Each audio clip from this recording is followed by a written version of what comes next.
I'm Giselle. If you haven't met me, come and say good day some stage and let me know who your Twitter is, because that always confuses me.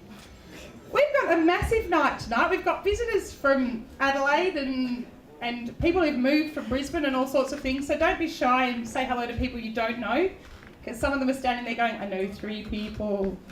Okay, and we're going to be starting with, let me see if I've got any major notes. I really can't. You look at the cup. Tell me, Cup. Tell me, Cup, what's going on? Okay, I hope some of you are going to the MSO this week. Hands up who's going to the Melbourne Symphony Orchestra. There's probably still tickets. Video games unplugged. Come on, let's make this a cultural experience. So I totally recommend that. Morning Jam happened last week before? Last week. And that was an amazing thing that Harry and Andrew kind of put together as a result of tweets that happened in GDC. A few people have brought the games that they made for that, so they'll be out and about somewhere in this massive space. There, over here. Over in the corner over here. So check out what they've done too. I'm on an day today. So we're going to be saying thank you very much to Autodesk, who is going to be putting a bar tab on after this panel.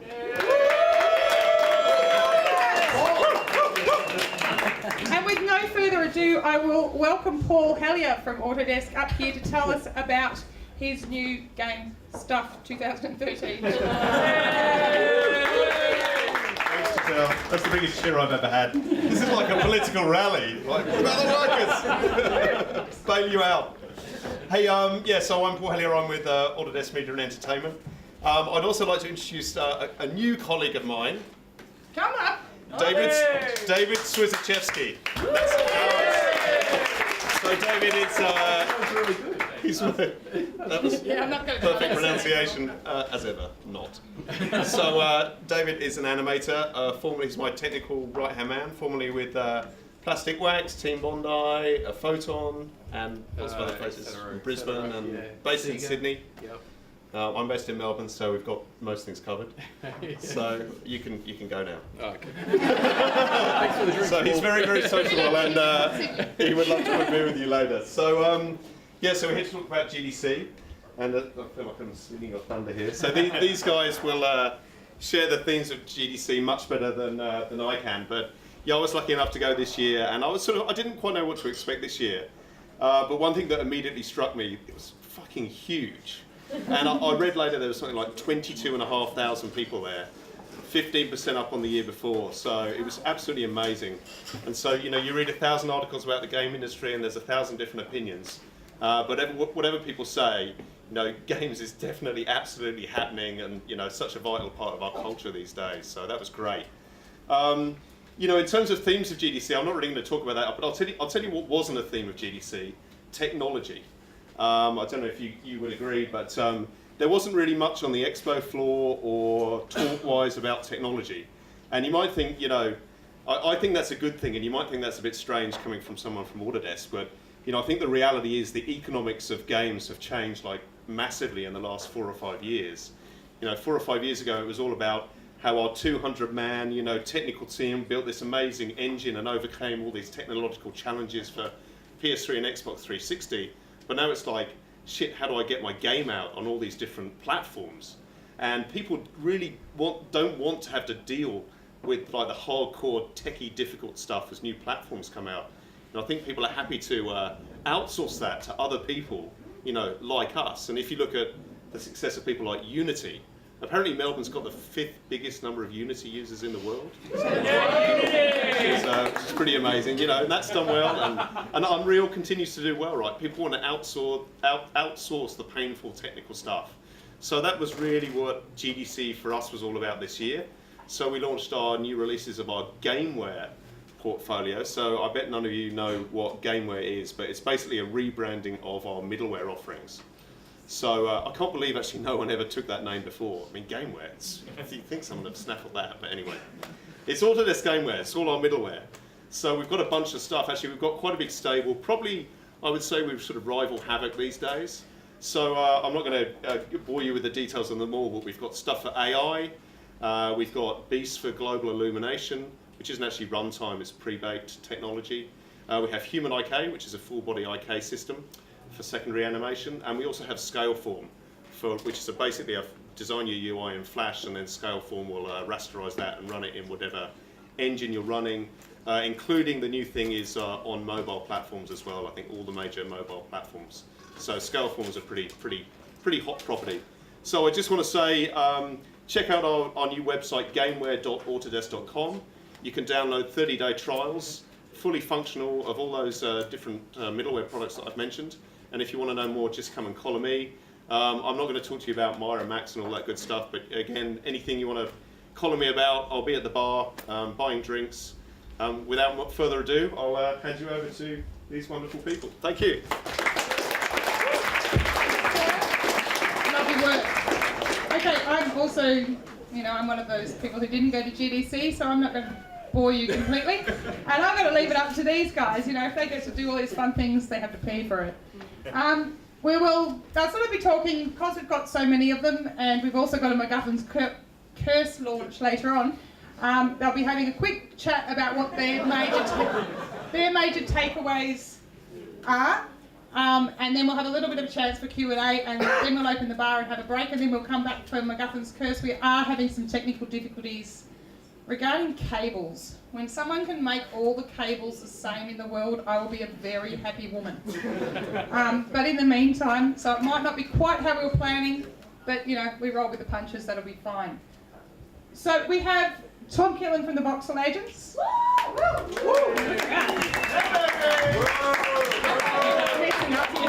Katie Williams, who's a journalist for Kotaku.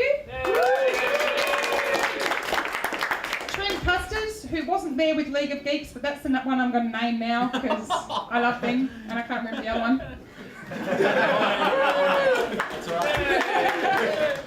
Harry Lee, who went as a volunteer, and Harry's just this crazy, freaky person that we adore. And see, he's got groupies. Thanks, Giselle. So you went as a result the. Spirit of Youth Australia. Spirit of Youth Australia. That's what I couldn't remember because it was, wouldn't count me. I'm too old. Matt Ditton from Many Monkeys, who's been doing this game dev thing for a while, and last but not least, the lovely Bradley Giblin from Multimedia Film Victoria.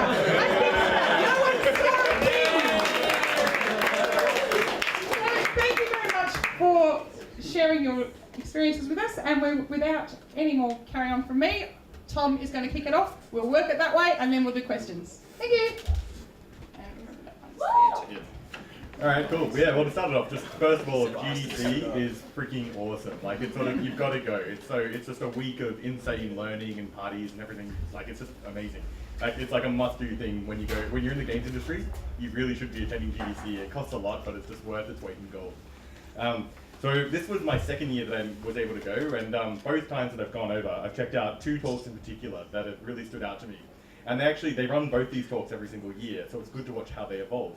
The first one I'm just going to quickly mention is Social Game Design, a Year in Review. So every year, these two guys who just, big people in the industry, they just get back and talk about what's been happening in social games and where it's going, what trends they see evolving. So this is all like the Facebook space and that sort of stuff. And the major takeaway this year from that is that they see quality of game as being the determining factor in what makes for a great social game now. So it's not just about user acquisition anymore, it's actually about making a good game. So that's pretty cool that it's heading that way. But what was really cool about what was nice it's heading back. But what was really awesome is that they put up all these examples of these really high production value Facebook games, and they looked like crap. So it's like all the games which you guys could make, have the talent to make, would smash what they're doing. And they're saying the determinant factor is making a good looking game. And they put up this example, like it looked like the nose was broken of this character. And it's like, so, there's obviously a lot of space to really dominate there. But the one that I really want to talk about, and this was my favorite talk last year and this year, and it was called Intrinsic and Extrinsic Player Motivation, Implications for Design and Player Retention. And it was really interesting because it was all about motivators. Like, how do you motivate people to play your game? And basically you've got intrinsic motivators, which is sort of like autotelic, like what's the natural enjoyment people get out of playing the game. So that's when when you're playing the game and the actual action that you perform, if you enjoy that, then that's an intrinsic motivator. An extrinsic motivator is when it's like, if you kill 20 boars, then you get this achievement. So it's sort of entirely external to your game experience, but you still get rewarded for it. So that's sort of like the absolute contrast between an intrinsic and an extrinsic motivator. Now, this year the talk was basically focusing on the idea that that's too low res. To really understand motivators, you've got to get in deeper. You've got to zoom in on what's going on here. It's not just about extrinsic motivators, and it's not just about intrinsic motivators. It's really, they identified 4 different types of motivations which we really need to be focusing on. And I'll go through them, try to go through it pretty quickly. Hang on. So yeah, they identified, you've got the entirely extrinsic form and the entirely intrinsic form. That's sort of like a continuum of motivations. Now, entirely on one side of it is just where it's like you're being offered coins to do an action, where you're being given some kind of reward to do an action. So that action is essentially work. And the only reason why you're doing it is because you're being given a reward to do it. Now, slightly below that, you've got, they call it introjective motivations. And that's where it's like guilt or shame, social pressures, peer pressure. That's where you don't really want to do it, but you feel like you should, so you do it anyway. And now, a bit further along, you've got what they call identified motivators. So that's where you actually believe in the goal that you're getting. So that's like exercise. You don't necessarily enjoy exercise, but you do enjoy the outcome from exercise. So you do exercise. It's not really work because you do want what you're getting out of it, but it's still external to what your activity is. And then finally, at the other end of the spectrum, you've got intrinsic motivators where you're just doing it because you want to do it. It's enjoyable in itself. And so, we can't just talk about this pure dichotomy of external and internal pressures, because, if I really believe in what I'm doing, then that's kind of internal as well, and I kind of want to continue pursuing that action. So, but they then went to talk, and that was quite interesting. So, they then went to talk about what are we creating here. We're not just creating fun, basically. When you make a game, a lot of people think, how can I make the most fun game? This guy, he's just like, no, that's wrong. We're not trying to make fun games. We're trying to fulfill certain emotional satisfactions people want. That's what really motivates people. And he identified 3 key needs, 3 key emotional needs that people have that we really want to satisfy, and that's what we want out of a game for long-term retention. And those needs are, first of all, autonomy, relatedness, and mastery. So relatedness I'll do first. So that's kind of like, so relatedness I'll do first, because it's pretty simple. And that's just like, you want to feel like you have importance in your world, you want to feel you have importance to people, you want to feel you have importance in your social environment. And that doesn't necessarily need to be a social game. That can also be relatedness to a player character. So he gave an example where there was a dog in a game, I can't remember which game it was now, but you had this dog that followed you around everywhere. And this dog was going to die, and you had to save this dog's life. And players were actually really motivated to save this dog's life because they valued that dog. That dog had been there from day one. And so it can be an interaction with an NPC. But it can also be an interaction with like actual people. So that's when you have social leaderboards and social features in a game. The reason why they're important is because they're affording relatedness to people. They're making you important in this game world. Beneath that is also, well, not beneath that. Another one is mastery, and that's where you want competence. So you're leveling up in a game and your skills are increasing, and you actually want to be able to feel your increase in skills. Now this is not just leveling up in WoW. This is not just you're now level 10, therefore you get this awesome sword. This is actual increased competence of yourself. So that's where you're playing a puzzle game, and you get better at solving these puzzles, and you're able to tackle harder and harder puzzles. You can feel that increase in competence, and that is like intrinsically rewarding to you as a player. And you're motivated by things which are increasing your competence. The most interesting one that he talked about at some length was autonomy, and that's choices that you make in a game. You want to be able to make meaningful choices in the game. And he defined it really well. Autonomy is that feeling you have from meaningful and varied choices. So it's not just about being in a big, massive open world game. It's actually about having real, meaningful choices. So World of Warcraft is this massive game, but a lot of your choices aren't actually that real in that game. So, when you play WoW, you finish a quest, you're given a choice of different loot that you can choose. Now, 2 of them are junk, you immediately discard them. Another one isn't really suitable for your player type. There's really only one option. You haven't actually been given a choice. So quests feel like work, because you're doing this for an outcome, and you know what that outcome is, and there's only one outcome. You're not actually choosing what your own path is in this world. To contrast that, he gave Red Dead Redemption. Now, Red Dead Redemption is like a big open world as well, sort of similar to WoW. But you've got real meaningful power in this world. So there's a subculture of communities where people just research how different interesting ways they can kill like the NPCs in this game. And it's like, you know, well, you put a rope around his head, and you tie him around a tree, and you make your horse go running, and wow, I killed him. And people are like, that's awesome.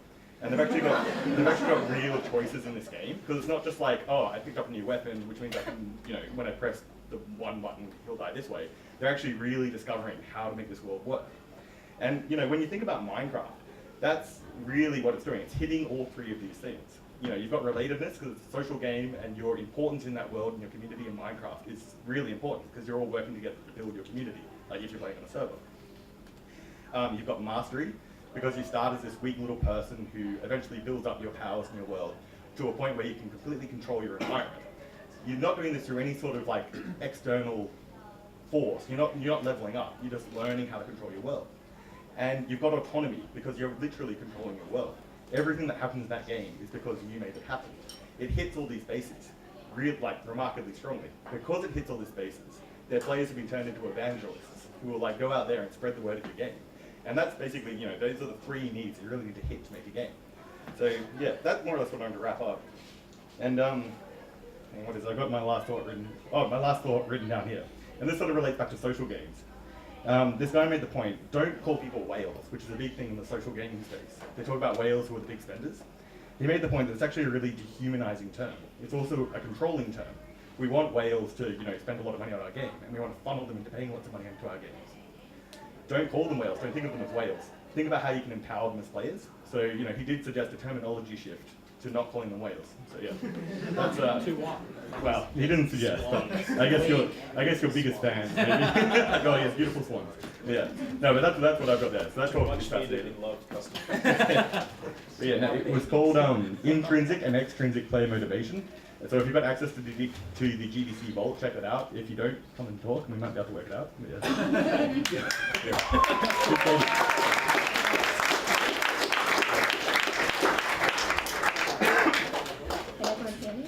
I'm not going to stand up, I'm just going to sit here. So, firstly, I want to apologize. I want to apologize because I kind of sound like a frog right now, and that's because I went to GDC and I got the nerd flu and I still haven't recovered. So the biggest takeaway you should get tonight is that if you go to GDC, you will get the flu and you will not recover for ages. And after that, with that, I'll move on to my real topic, which is networking. I'm a journalist. I work for a couple of print magazines. I work for a bunch of websites. I'm a freelancer. So, yeah, I obviously went to GDC. I had my media badge on my chest at all times, and I had a lot of developers approaching me, trying to, you know, tell me about their games. And it made me realize there are some really interesting ways of going about it, of getting people interested in your game, and adversely, getting journalists to be like, who is this guy? So I thought maybe that could be of use to some guys, so I'm going to talk about that tonight. I'm going to start off with this weird little anecdote, which might not make much sense to you, because you guys probably aren't journalists, but one of my editors told me a while ago, when interviewing people, it's not about, you know, just trying to get information out of them. It's not, you know, you don't approach your interviewee thinking, oh, you know, they're going to give me a great story, it's going to be amazing. You have to get the interviewee to trust you, to trust that you actually care about them on some level. And I think the same goes for if you're a developer and you want to approach a journalist. You want me to trust that you're actually interested in me for more than just like, oh, maybe she can write about my game. So this means, you know, don't go up to people and don't give giant speeches and then say, oh, here's my card, and then walk off. Because that happened many times to me while I was at GDC. And it's like, cool, what just happened? Who are you? What am I going to do with this card? I'm not going to remember anyone who does that.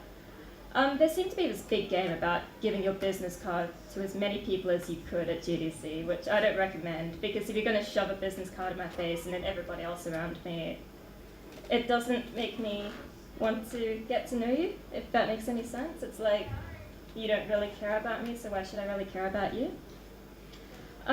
So yeah, like, get to know the people who you want to speak to, get to know journalists, have some interest in them, have some interest in their work. Because I get a lot of like iOS developers ask me to review their games. I don't actually do iOS reviews. So it's a bit strange when that happens, and I'm like, actually, maybe you should know that I don't do iOS reviews. My second point is be memorable. On Twitter, the first day of GDC, there was this joke going around that was retweeted a lot, which was something like, I'm talking to a bearded white guy who's wearing a game t-shirt. Guys, do you think he's a developer? Because apparently that's what everybody in GDC looks like. And I thought that was a joke at first till I got there in the morning and I realized everybody did look the same. So I'm not saying you need to wear Alexander Bruce's pink suit. You don't need to wear that top hat guy's hat. But do differentiate yourself somehow. Like, make yourself memorable. One of the most memorable developers I met was a guy who came up to me and told me about his game and gave me his business card, which is pretty ordinary, but attached to his business card was a USB stick with his game on it.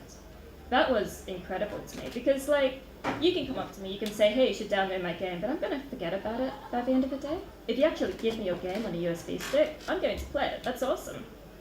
So make yourself memorable in some way, make yourself stand out. And my final point is parties. Like, a lot of people probably aren't going to take me seriously, but parties are so amazing. And not just for drinking, but for the networking, for the people you meet there. Nothing creates a stronger bond than getting drunk with someone, really. So, if you want to meet journalists, I'm not saying, you should find a journalist and stalk them to a party, but... But if you do see one there, then don't be shy about approaching them. And again, don't do your speech thing. Remember what I said about displaying a genuine interest in them and their work. And also, try to find something in common with them besides just this shared interest in games. Because, for example, there was this kill screen party with grilled cheese. I remember gathering around the grilled cheese table and eating grilled cheese with people and talking about grilled cheese with people. And I don't know, that was amazing to me, because after a day of, just talking about games all day, I don't want to talk about games more.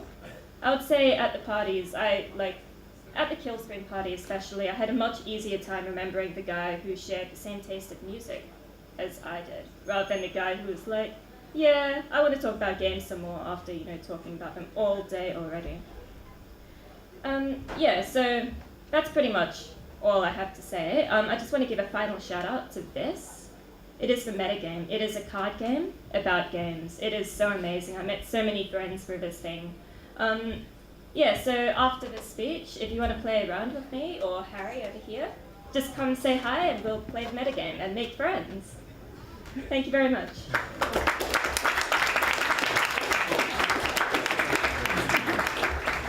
Awesome. I'm going to sit because he saved me on that one, so I'm not going to get up either. I love the way you said parties as well. It made it sound so much more regal than it actually is. I'm pretty sure one morning I was throwing up in the shower while I was getting ready for GDC. It was intense. I remember saying that to someone the next day, and I'm like, yeah, why am I sharing this with people? It's like, is networking one? What's you? Yeah. I think Andrew Goulding just walked off. He's just like, okay, I've got to get back to my booth. Cool story, Trent. Cool story, bro. Anyway, GDC, I've been to GDC before as well, and when I've gone in the past, I've had reasons to go, like showing something or trying to get a job, things like that. But this year I didn't really have any reason to go apart from going to GDC. I didn't have to, obviously when you go you want to expand your network through networking, make new friends, you want to absorb as much of the talks as you can, but apart from that, that was about it. It wasn't like I had an extra agenda. So I'm actually just going to go through and talk about, I guess, some of the good things about GDC and try and give you guys a feel for what GDC is as well, because I know the first time I went, I was just blown away. Like Paul said, you get there and there's literally 22,000 other developers there walking around in the space of a block and a half. It's mind-blowing. This is coming from, we used to sit on the couches and just be like, oh my god, and go to game FAQs and print off 80-page sheets of GoldenEye and then trade them with the 4 friends at school that would admit to liking video games. And now you find yourself with 22,000 other people there. It's just mind-blowing. It also puts a lot of things in perspective as well. It's really easy in Australia to just be very insular, and especially with the consumer style thing, what do they care about us in Australia? Why are they releasing this game here? But you realise that we're a very small fraction of the industry as talented and as prolific as we have been in the past. So getting on, GDC, some of the talks that really stuck out to me were the social talks. So a lot of you guys might know me from League of Geeks, but I also work for a company called Divisive Media during the day. So I'm creative director there, and we're making a social game. And so I went to GDC with my ears pricked about social games. Obviously, I'm quite interested in that area at the moment with what I'm doing and the way things are going. And it blew me away how much some of the best content at GDC was geared around social games, as Tom's pointed out. GDC used to be this thing where it was like the first 2 days, Monday and Tuesday, were just the weird summits for those casual games or the phone guys, you know, that just were crazy enough to do that stuff. And then the real games, you know, conference kicked off on Wednesday, and the expo opened up and everything like that. But now the best content's almost front loaded. You've got the Indie Summit on Monday, Tuesday. You've got the Social Games Summit, the Smartphone and Tablet Summit. So there's some really great talks there by some amazing people. Like Trent Kusters' talk was on Tuesday, I think it was, or maybe Monday. That was probably one of the best, if not the best, talk of the conference. I really suggest you check that out. It's called Bad Design, Good Design, Great Design. Really inspiring. I think like everyone stood up and did like a Braveheart like call at the end of it. But one of the things was, so definitely if you guys get access to the GDC Vault, these are some talks you should be checking out. The Year in Review, the social games one, that's done by Steve Moretsky and Dave Roll of Playdom. That was absolutely fantastic, really lays down some great foundations if you're looking into social games or want to improve the social aspects of any of your games. Richard Lemachon's talk on, like that was good, yeah. I practiced that. I stand in front of my mirror and go, Richard Lemachon. Not really, no. Call him up. Yeah, that's it, just so I can say it. No, but Richard's always a fantastic speaker when you see him, whether it be the micro rants or whatever. He's really engaging, and it's just one of those talks where I checked my notes to see if I could bring up anything from it, and I wrote half a sentence and then obviously realised I wasn't going to be able to keep up with him. So that was absolutely phenomenal. It was on player attention and the things they do at Naughty Dog to track player attention and how important it is for your games. There are also things like designing for free. It was actually, I think, the last session on Friday, and it was my favourite session of the entire conference. It had David Ettery of Spry Fox on it, oh God, I forgot his name. That guy, the CEO of, Ben Graham, the CEO of NG Moco. It was run by Tom Chick, veteran journalist. And anyway, there are a couple other guys on there. And they spoke about free-to-play and the implications that it has on designing games and, you know, is it right by the player, is it right for our industry? You know, the hot debate at the moment, basically like talking about the evil side of freemium and how to design freemium games so that they have the players' interests at stake and not just monetizing people and, you know, obviously the whole whale thing that you were talking about before. So that's absolutely phenomenal. I suggest you check that out.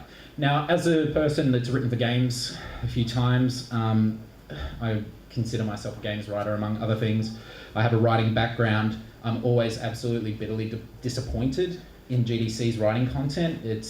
Unfortunately, it's pretty entry level. Like, it's great if you're just starting off, you maybe done your first game or something like that, but if you've done a few games writing, if you've done a few bouts of writing on games, shipped a few titles as writer, or at least you have a writing background. I went to college and studied professional writing and editing, so for me, they're all much under my experience level, but there was one talk that was absolutely phenomenal, and that was Josh Sawyer of Obsidian, his talk on player choice architecture and the things, how to make choices more meaningful in play. And I suggest everyone check that out because it doesn't just relate to dialogue, it actually relates to things like Tom was talking about before. And now, as a designer, and as one that really didn't have like a mentor to look up to or anything like that in the Australian industry, and sort of having to train myself, I had learnt these things in a really tough way, like, you know, failing fast and failing time and time again until I got it. But Alex Hutchinson, who's actually the creative director on Assassin's Creed 3, used to be the design director at Taurus Games here in Melbourne, got his start here, went over to EA and then is at Ubisoft. You'll know all this if you read Tracy Lian's fantastic article on him on Kotaku a few weeks ago. He did a talk called Designing Games to Sell. And it sounds like this evil thing, like, oh, how could a designer say that? Like, the next Assassin's Creed is going to suck if that's all he thinks about. But it's seriously one of the best talks that an entry-level designer or any designer can see at the entire conference. So many points in it are relevant to everything you do, every decision you make as a designer every day. And it was so good to have someone get up there and talk about that. The thing that a lot of designers don't want to talk about, that dirty word, the dirty side of the business, which is, pleasing the customer and getting the, the sales numbers up there, or finding games that will have more appeal. But it's absolutely imperative to what we do. So that was a fantastic talk. Apart from that, I'm sure you can go through and check out some of the Vault yourself. There's a lot of goodies. There's so much conference. I missed usually the first 2 sessions of every day for reasons that I'm not going to talk about. It may have something to do with but so I missed a whole heap of it, and you talk to people and you're like, they talk about these talks that you may have missed out on. They're just absolutely phenomenal. So I'll be going through the entire Vault. I suggest if you have access, you do the same, because there's some absolute pearlers. And look outside of your track as well. One of the best talks I've ever heard from GDC was actually on the production track by, well, it was the design director at a studio in America, but it was on the production track, and I never would have looked at it, but I'd been through everything else, and I started going through those, and it was so amazing and relevant. So step outside your comfort zone and listen to some talks that aren't on your track, and get to GDC. It's worth it. Thank you.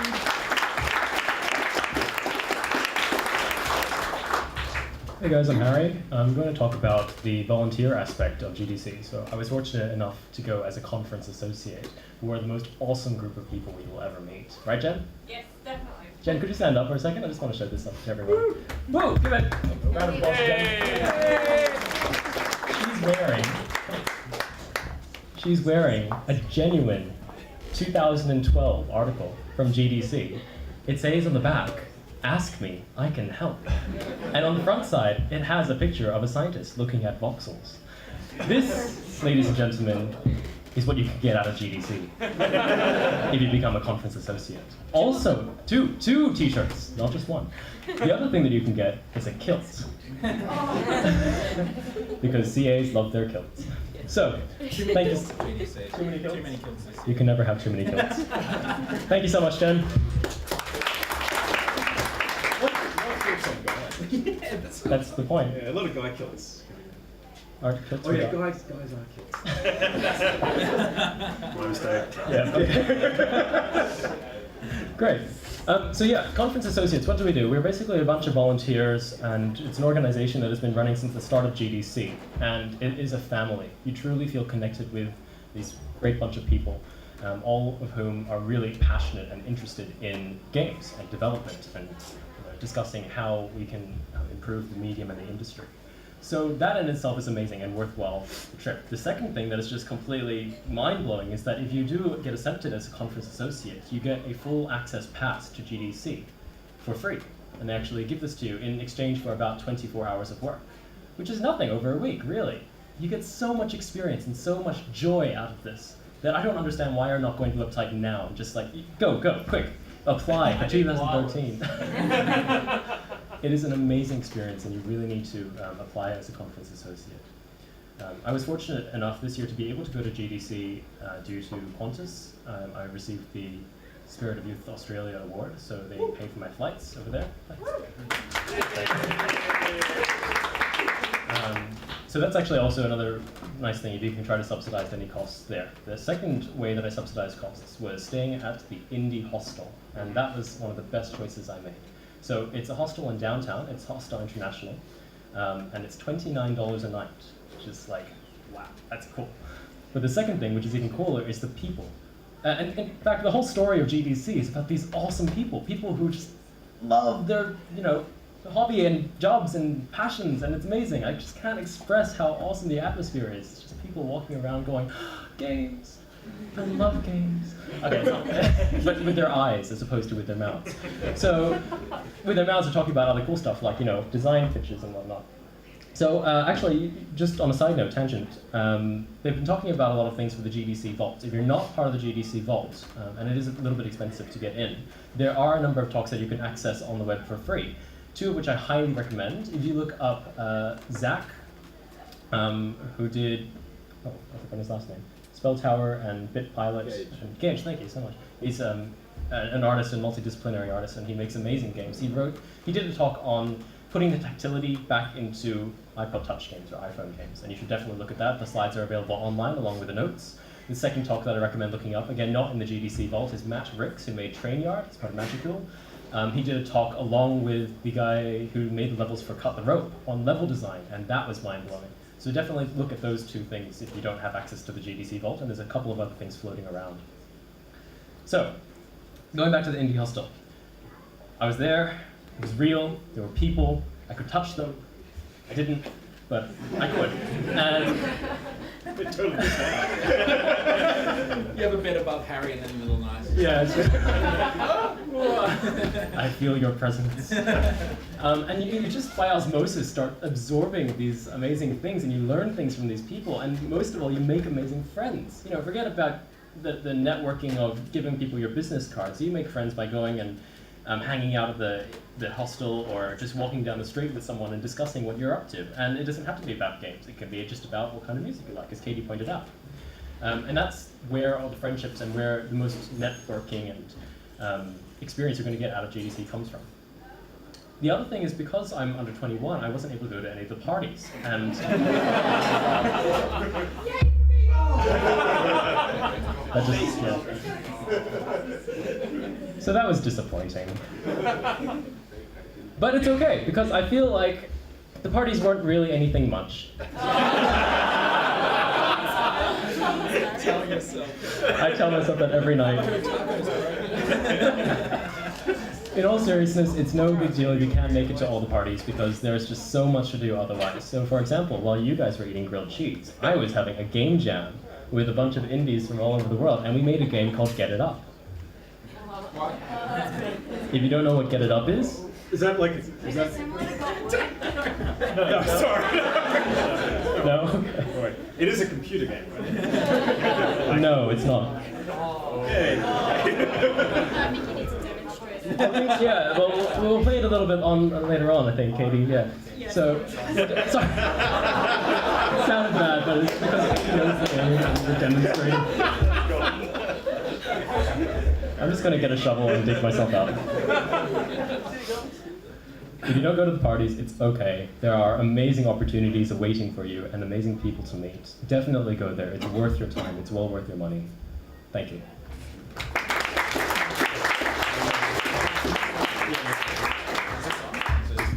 Does that one work? Sounds like it's working. Hello? Okay.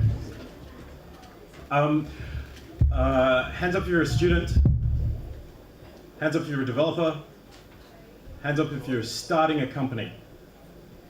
Excellent, good. What I have to say is kind of relevant to about a dozen people here. Look, if you're a student and you're studying at a university or a school, petition to get access to the vault. I would not have believed how incredibly valuable it is, but it's actually way more useful and up to date than any textbook. Well, there's a couple of good textbooks, but anyway. There's one talk that I went to that went all of Tuesday, and it was an 8-hour panel, and it wasn't recorded in the vault, and it's the only reason why I went to it, because I would have preferred to go to the Indie Summit, but this was fantastic. And the talk was the Game Dev Startup 2012, Issues and Practical Answers for the Rookie Studio, and it was really useful for me because I literally started a company in January, and my whole goal is to kind of build this company in the studio, make a game, sell the game, you know, what we're all trying to do. And this panel was just amazing. There were about a dozen people throughout the whole day. It included David Helgeson, who's the head of Unity, Sebastian Mott, who's the guy in charge of basically buying companies at Microsoft, Mario from Sheed and Pickpock from New Zealand, Terence Fung, who's he's from Zynga. He buys everything. Literally, he's the guy who buys everything. There was David Rosenbaum, who's kind of like one of the best sort of game lawyers floating around. And there's basically, this panel was just full of angel investors, bankers, lawyers, and they're just people in and around the whole concept of the business of games. And it was superb. It's an incredible thing. There were three kind of major points that I just thought I'd kind of drop in. And if anybody wants the notes or wants information, please just come and ask me, because it was really excellent. So the three major notes were about the concept of the business plan, the idea of legals, and then the idea of financing. And I'll start with legals. Now this is, yep. Hold with me, because I'll give you this one awesome piece of information. I know it was really boring, but it just kind of blew my mind. There was this bit where they were talking about the whole idea of the absolute important nature of getting your legals in order. Any studio that you make and any business that you start, there's this point where you may want to sell it. Well, there's this point where you've created something and you may want to sell it. And if you don't have your legals in order, it's over. Now, the key point that was the takeaway was that there's this idea of who authors the work. Now, a company is an entity. If you make a company, a proprietary limited, it's an independent entity. And when you sell a company, you sell the IP with that company, you want that entity to own the game that you sell. Now, if you contract out a piece of the game, if you contract out some art or you contract out some source code, the person who did that job owns it, unless they've specifically signed an agreement whereby they give over the work that they've made to the entity. If they have not signed that agreement, they own the work they did for you. Anyone who authors something owns it. That's just the way it works. That's the way copyright works. However, if you're contracting someone, if you're paying someone, see, I actually was totally ignorant of this. I didn't even realize. I thought that I'm paying you, I own it. That's not the case. I pay you, I own what you give me, but you retain the rights to it. Unless you sign a lovely piece of paper, a lovely piece of agreement, and it's called an invention assignment agreement. It's very simple, a couple of lines, sign a piece of paper, done. Now, the reason why this is incredibly important was there was this wonderful story told, specifically by the guy from Zynga, where they were going to buy a company, they wanted to buy this particular game, he wouldn't name what it was, and in order to buy that game, they had to go through every single line of code and see who wrote it and where it came from. Now, it's bad enough if you have an open source chunk of code and you've got to go through the licensing agreement of the open source code. Anyway, let's forget about that for a second. But there were all these source code headers that said that they were authored by a particular person. And so they checked through the company log and they said, oh, this person's gone. Who is that person? And they went, oh, well, that was one of the old founders of the company. He got up and left. And I'm like, oh, well, he signed over all this stuff to the company, right? So, oh, well, no, we didn't get that. So they then had to go find this guy, get him to sign a piece of paper stating that he would give up his right to the company, to the source code that he wrote, which basically meant that they had to pay him a metric truck ton of money, I won't swear. But it was just a huge amount of money in order to make this deal. And it just kind of destroyed the deal for a bit because, you know, this guy's sitting on a beach, someone comes up to him and said, that work you did 5 years ago, could you just sign that over? I said, why are you interested? Oh, we're just about to make $200 million. Oh, good, well, I'll take 50. So this was like a really important clause. It's something that, I know it sounds incredibly boring, but if you get to the point where this is a problem, congratulations, you've done incredibly well. And you really should have done the right thing and not made it a problem. Finance. The whole concept of financing in business was a really interesting one because it was looking at it from the point of view of a startup. And when you make a company, there's probably a good chance that you want some investment, you want some funding money, you want something. And setting up the legals and setting up all of that is a way to ensure that when you get that investment, you're actually quite attractive to whoever's going to give you money. However, they had this really good point, whereas you can go a very, very long way if you don't want to get paid. So if you can bootstrap your company for enough amount of time to build up a large amount of capital in the technology that you're building, or the game that you're building, or whatever, you're actually in a really powerful position if you want some funding. So it was this really, it was good because it's kind of what I'm doing, so it made me feel better when I said that. It made me feel good about being broke for a year. That was cool. And then there was this really telling moment where this guy stood up and he said, I've been developing for 20 years. I've got this really great idea for a game. no one will give me funding. And they went, oh, well, what do you do? They said, oh, well, I work at Ubisoft. And he goes, so what, you haven't quit your job yet? And I went, well, no, I've got a family and kids and whatever. He goes, well, if you haven't quit your job, you don't care. And it was sad. It was really, it was a brutal kind of day. Like all this horrible kind of business stuff was getting said. But there was this really telling moment where the angel investor, the venture capitalist, and the banker were all looking at this guy going, it's nice that you have devoted your life to 20 years of games, but you're obviously not serious because you're not putting everything in, so why do I want to give you a lot of money? So that was a really interesting, kind of scary point. Then they stoned him. Oh, he didn't have to. He was just like, oh, the guy was crushed. It was Emotionally really stoned. Yeah, it was kind of, it was a brutal conference. You know, it was all Conference. Well, just this one day. It went for the whole day. It was really brutal. GDC is all love and happiness until you get to like the business section, and then it's just Until they call the bank. yeah, and then you get the bankers and lawyers in a room. It's a nightmare. But okay. Okay, so the final thing was this notion of business plan and how to form a company. And there seemed to be this idea that 3 founders is like a magic number. For some unknown reason, I mean, there's all these cases where that's not the case, but there's this kind of, you know, this statistical aberration where if you have 3 people starting a company, for some reason, that's a good thing. That seems to work. You get, you know, like a creative guy, you get a business guy, and you get a code guy, and it's like that kind of works. Like somehow that kind of works. Which is crap, because I'm one person starting a company. Okay. And 2 fictional people. Yeah, 2 fictional people that I just put on the books. But that's okay. Just high-fiving cardboard cutouts. The mirror every morning. You can do it! Yeah. So they have this notion of the business plan, and when you start a company, make a business plan. And it's just for you. It's just for the founders. It should be short, it should be concise, it should have these things. It should have your finances, what your idea is, what is the problem that you are specifically solving, and how are you solving it?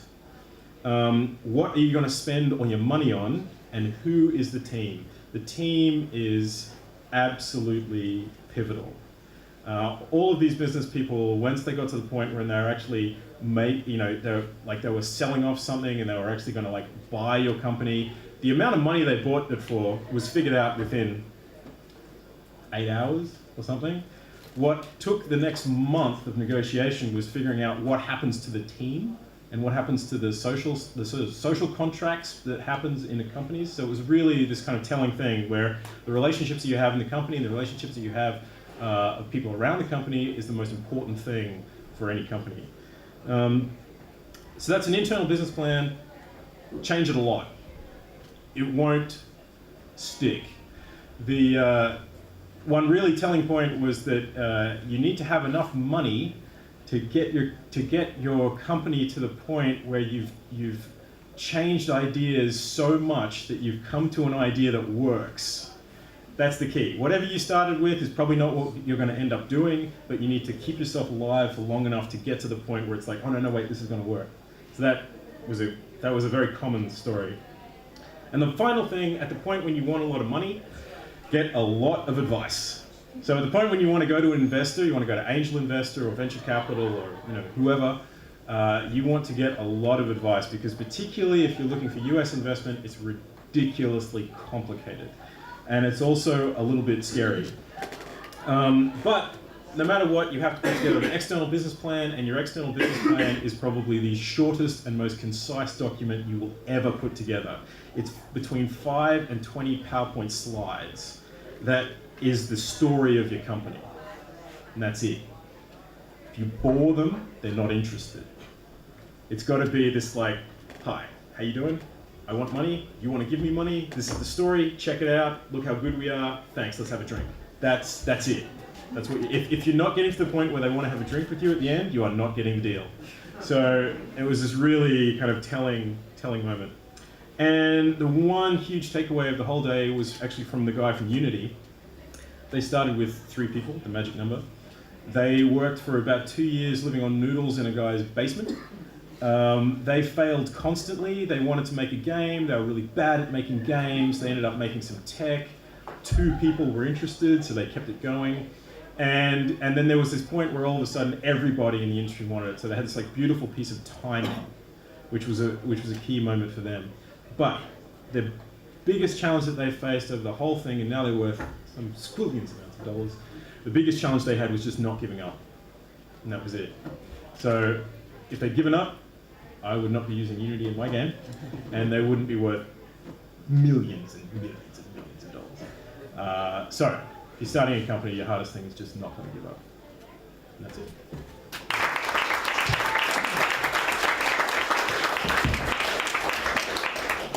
Sing a songwriter. I need a guitar. Especially the Rob Roy. This is my first gig here. Yeah, me too. So I just wanted to say a couple of things. I'm gonna belt through everything and hopefully be pretty quick. That's moving. That's kind of creepy. I completely agree on the team.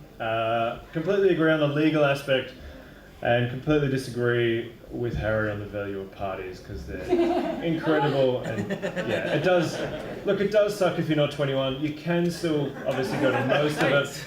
But sorry, Harry, you don't know how good those parties were. It's nice you made a game and all, but oh god, it was so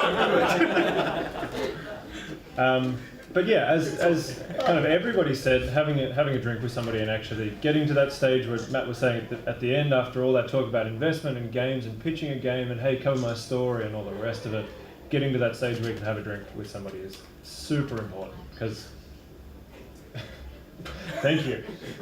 Because that's kind of where you want to be. I'd just like to congratulate you on your watch. That's very nice. It's a Mickey Mouse watch. Thank you. Been keeping you entertained. It's actually bought from Disneyland. It's got sweeping Mickey hands. It has nothing to do with GDC. So anyway, so I represent Film Vic, but we go over because the Victorian government through MMB sends about, I think we had about 31 companies this year, and they're all sent through Alan Gibb, who's standing somewhere at the back. I can't see him, but he's the most handsome. What a bastard. That's how important it is. He's the hottest Scottish person in the room, so yeah, probably the only one here. But anyway, hassle him because he's the one that's giving out $2,500 to people with a company, with a product to sell and a decent export plan. So that's why a lot of people from Victoria, the biggest studios, even the smaller studios, are going over there. $2,500 gets you a hell of a long way. And that can go towards pretty much anything. So if you want to go just to check out the conference and sell your stuff, or if you want to go to GDC Play, you want to go to Game Connection, it can cover all that kind of stuff. That money will do, easy, just to give you an idea, a full conference pass, that's Expo, all 5 days, everything, and your ACOM if you do it cheap. No problems, with some change. So you can, as Harry said, you can do it on the super cheap and go hostels and stuff like that, but I don't know, generally there's maybe mid-range as well. Yeah, maybe like 3.5, 4 is kind of entry level if you want to do hotels and everything. So yeah, I'll touch on a whole lot of weird, strange little things. The takeaway from me this year was that mobile and social, which is like a new category or a category unto itself, is really kind of almost the norm. It seems to me anyway. It? Like it doesn't feel like the weird little conference at the start. Yeah, it's lost that kind of minefield of the last couple of years where people are grappling with what that means. It's now a dedicated summit. It's got fantastic speakers. There's a whole lot of really valuable information. It's less kind of speculative than it was in the past, and it's just attracting enormous amounts of attention from probably the people that are making the most interesting games. So that's kind of it's nice to see that that's taking over the world. And generally less focus on the AAAs, more on the retrospective, mobile, social, the indie side. The summits are incredible. If all you can go to is those, it's still certainly worthwhile. So we pretty much go to support the 30 odd companies that we pay to go over there.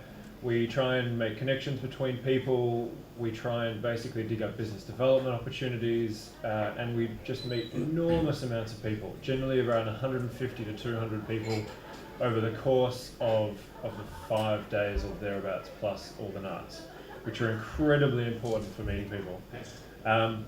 We also, is that a laugh? Yeah, important. I also do some boring government stuff on the side. Thank you. Which is basically the games industry support kind of group, because a bunch of other countries around the world are starting to get into game support, mainly the US. There's game support in like Brazil, in Spain, in the Nordic countries, you name it. But between Australia and Canada, we've been doing it for a very long time, which is amazing because at this GDC we had 100 people turn up to the government games roundtable from all the new states that are giving people cash, all the people that are going, hey, this is a significant part of our economy. We need to support an industry that's basically split between IT and creative and has such incredible, diversity, but is just dominating the media industry at the moment. So all the governments are getting into it, which was incredible, at least for me. And to see people like a woman by the name of Constance from the White House come up and saying, we're using games, or basically we're interested in using games to explore the impact of policy and how we can change education and innovation in the States. She works for the president of the US, and they're basically saying, how do we work with games? So it's pretty cool that it's kind of getting to that level. Sorry, I'll be more on that next time. Thanks. So anyway, there's the usual paths. I was just going to touch very briefly on, if you want to go to the conference, go see as much as you can, get the full conference pass, it's certainly worth it. There's a bunch of studios that have gone to GDC Play. I know Andrew at the back, Andrew Goulding from MacGuffins or Brawsome. Ben's probably floating around too. Who else went to GDC Play? So Morgan did, didn't yeah, Morgan, Yossi, a few other folks. But basically GDC Play is a space, it kind of looks, and it kind of stemmed from the IGDA or the IGF Pavilion, which is in the Expo. So people show their IGF award-winning games. But this is basically, you pay for that, you meet the press, you meet investors, you meet the general public that walk through. So if you've got a game to display, go to GDC Play. It's still pretty cheap.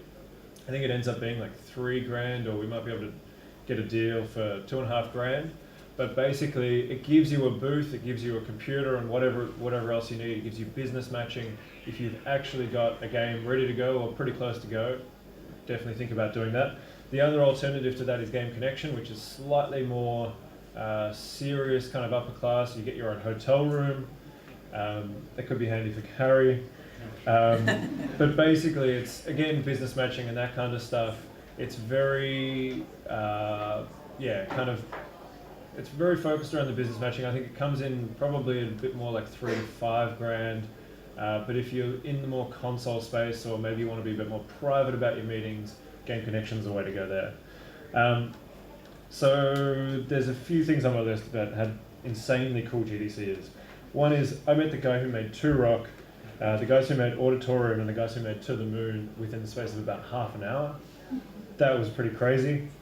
I saw Indie Game the Movie, which was also insanely good, and the crowd watching that was just ridiculous. It was kind of a really nice love-in, and even after it was full, the crowd, the queue was still like 500 meters long. It was absolutely ridiculous.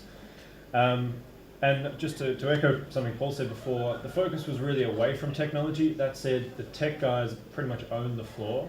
There's no point creating anything anymore. It's already been created. It's there to be bought. So the expo was just kind of crowded with every kind of tech you can even think of. And the other very, very notable thing I found this year was that the World of Tanks stand was bigger than the Sony stand, which, like, for everybody doubting free-to-play and freemium and where that's going, these guys are making stupid amounts of money. They've got something like 15 million on that. Yeah. It uses Australian middleware too. Yeah, exactly. So they're absolutely killing it, and there was free-to-play games everywhere. They're the ones that seem to be having momentum. Everybody else is kind of on the slide. Nintendo didn't have a lot to offer. Sony didn't have a lot to offer. There was no kind of breakthrough tech announcements. It was kind of flat, but that said, there was overall an incredible buzz and optimism around the whole GDC. So certainly everybody thinks the industry's looking up. Everybody's really super excited for where it's going, and everybody's probably on the mobile and social side. If I could just tail end on that as well, on a couple of things that you said, like that can relate to these guys. They don't need to hear me. I'm talking for us. A couple of things just on the tail end of that that Brad said. GDC Play, don't think that, and I've got to say, it was tucked away in the back end corner of GDC. Like, you almost had to go find it. But in saying that, people did. I was walking with the game director of Assassin's Creed trying to find it. Like, big guys in the industry go there. I was talking to Dave Grossman of Telltale and Monkey Island fame the other day. He said his favourite part of the conference was GDC Play. I walked past Finn Morgan at one point, who was showing Colourblind to 2 execs from Sony, and it was what Finn was saying was being translated by a young Japanese woman to the older Sony execs, and they're just very interested in his game. That was incredible. And there's that was just a sample of the bigwigs walking through there. And you're sharing. It's not just little indies as well at GDC Play. There were some bigger guys there showing some stuff as well. But also, if you do go to GDC and you are an Australian developer, you're like an indie. Maybe not if you're a student, but definitely if you have like your own company or you're there for a reason, make sure that you make yourself known to people like Brad or whoever might be over there, whether it's Al or Tony or anyone from the Australian industry, because Brad's ability to know who is there and know who they should be talking to or who they should meet is amazing. Like, I would come up to Brad and he'd be like, oh, hey, I was speaking to this guy before, you should probably talk to him. And then someone else would walk up and he's like, oh, I was speaking to this guy before, you should talk to him. And they really help you out. It was the same last year with Al and Tony Reed. They were fantastic. So make sure when you do go over that you make yourself known, make it apparent to these guys why you are there and what you are selling, what you are portraying, because as Brad said, they're there for us, for the Australian industry, and to really solidify things for us and help us grow. Am I right in saying that? You're not, are you? You're not there for us. Yeah, certainly. That's great. I got a really good anecdote for that, actually. Get your own mic. I have.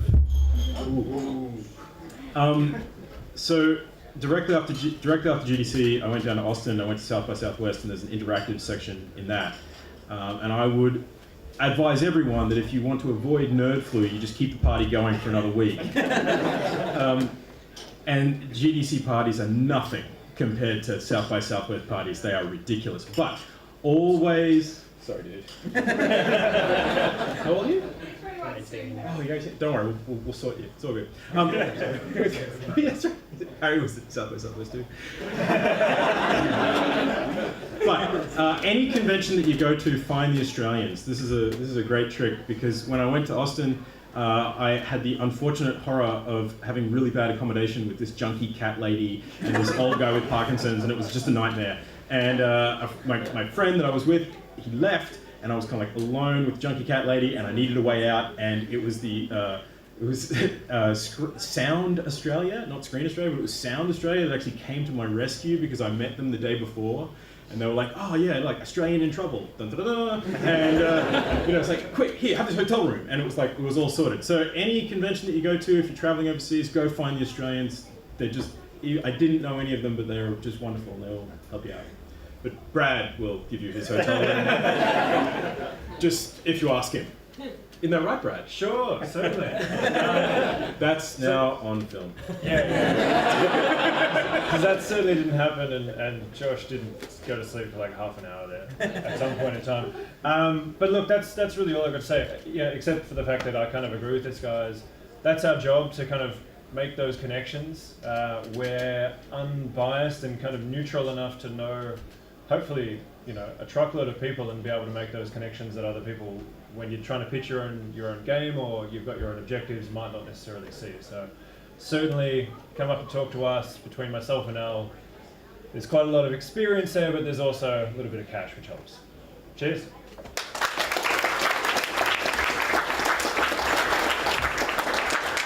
Alrighty. Oh shit, I've turned it up. Sorry. Oh my god, I hate these things. That's why I just yell loud usually. Has anybody got any questions for any of these slides? I know you're all hanging to fill your drinks, and you probably want to get friends in shortly for the next 20 minutes. Have we got any questions? Comments? Yes? I just got one question. Just one thing to add on the end of that. If you want to meet Australians, just put on the most ridiculous Australian accent you can possibly muster, and it turns into this Katamari of Australians. Okay, recommending the hardcore Aussie accent, mate. It really This is Izzy from Adelaide. This is her first visit to Anigda, so say g'day. asking us to go to GDC or organising it or something. Excellent. So yeah, I can do Oka. But my question is, so what's one thing that you'd recommend doing again, and what's one thing that you don't recommend doing again? Okay, I'll just repeat that because I know what it's like up the back. What's one thing that you'd recommend doing again if you went to GDC again, which I hope you all are, and what's one thing that you'd recommend avoiding? Definitely, I'd recommend doing the what was the one before the kill screen? The the Wild Venus, Wild Rumpus Party, because that's awesome. They've got all these games set up around everywhere, and they do a kill screen as well, but Wild Rumpus is better. And they've just got all these games where you're just sort of like checking them out and just playing these weird indie games, and that is the coolest thing at GDC. And the talks are good too. And what would you avoid, Tom? No, that was the climbing one. We had to rock climb. It was so good. Anything you'd avoid? I've got one for that. Yeah, good boy. If you go into a talk and you're there and you're like, oh. If you go to a talk, because when you get the pamphlet for GDC, it's seriously 30 pages thick, and it's just packed. There's 10 different rooms, and there's talks from 9 a.m. to 6 p.m, and there's 10 talks going on at the same time, and some of them aren't recorded, some of them are. So you got that thing, I'll watch it later on the vault. But if you go into a talk and it's bad for 30 seconds, get out. Just get the hell out and go to the next talk on your list as soon as possible.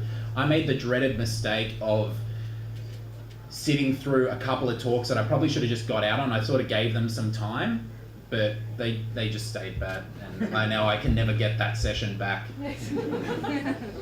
So yeah, just because you really want to get the best out of your time there and the best sessions that you can, and there's so much good stuff going on that if something isn't that good, just walk straight out. Don't feel bad. Just even walk out with your finger up in the air, just like I didn't say that. Just in front of the camera, yeah, in the vault forever. And just bail. Also, one little tip: ask questions at the end. Definitely get up and get on the mic. I don't know why people don't ask questions ever. Even tonight. Just ask questions all the time. The only bad question is, I'm going to say it.